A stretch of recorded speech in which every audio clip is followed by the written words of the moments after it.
truth is, there is no literal hell consisting of literal lakes of fire or literal worms that never die.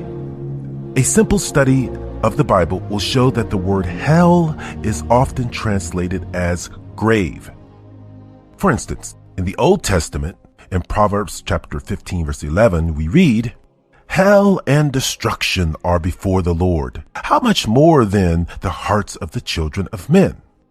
So we see here that the word hell is associated with destruction.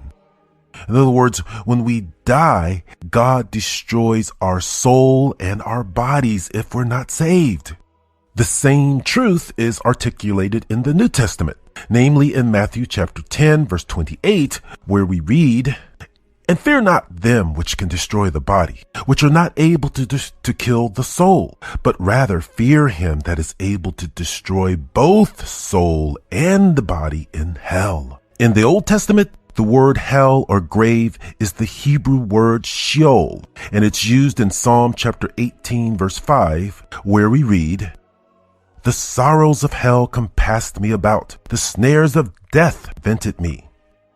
So here God is saying that hell is identified with death. And then when we look through all of these other verses where God uses the word grave and hell, we see that they are the same thing.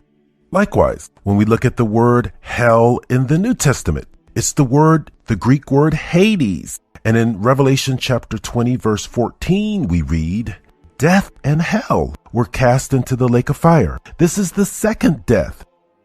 That word hell is also found in 1 Corinthians chapter 55 or 15 verse 55, where we read, "O death, where is thy sting? O grave, where is thy victory?" So in both instances, God is equating hell or the grave with death. It is the second death that the unsaved will experience when they die.